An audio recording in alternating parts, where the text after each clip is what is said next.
15 tetori njihet si dita ndërkombëtare për kujtimin të humbjes së shtatzanisë dhe foshnjave, ditë kjo në të cilën nderohet kujtimi i foshnjave të humbura dhe rritet ndërgjegjësimi për humbjet e shtatzanisë. Doktoresha Aida Kumnova, ginekologe obstetër, e ftuar në emisionin e mëngjesit Ama mirë këtu a atje në televizionin Syrje Top Radio, ka treguar për shenjat e para që dalin në pa kur një shtatzani është në rrezik dhe cilat janë hapat që duhen ndërmarrë.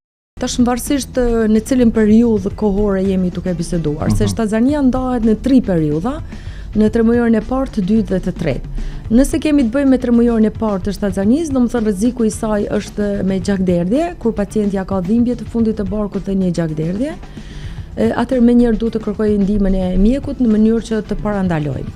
Mirë po, në 3 mujorin e parë të shtatzanisë është edhe një seleksionim natyral i shtatzanive, ashtu quajmë na në gjuhën mjekësore. Domethënë që nënkuptohet që shtatzanit të cilat janë jo normale, shtatzanit të cilat kanë probleme, domethënë ato vetveti u seleksionon dhe organizmi i hudh si shtatzani jo normale. Ndërsa nëse bisedojmë për 3 mujorin e dytë të shtatzanisë, mund të jenë dhimbjet e fundit të barkut, hapja parakoshme, rrjedhja ujorit, domethënë janë të rrezikshme, të cilat duhet të kërkojmë një ndihmën e mjekut.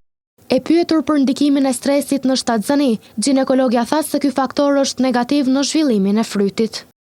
Normalisht stresi në punë, stresi në shtëpi, sidomos nëse është një femër me një angazhim super të madh, do të ketë stres të arrijë gjithçka që ai nevojitet në punë, në shtëpi, ndikon negativisht te zhvillimi i frytit, për arsye se çdo ndjenjë të cilën e ka nana, është një ndjenjë të cilën e përcjell edhe te beba. Nëse një stres e ka nana, ajo do ta përcjellë edhe te fëmia i saj. Mes tjera është doktoresha Kumnova shtoi se në moment që vërehet diçka e rrezikshme në mbarvajtjen e shtatzanisë, kontrollat mjekësore dhe ndihma e mjekut janë të domosdoshme.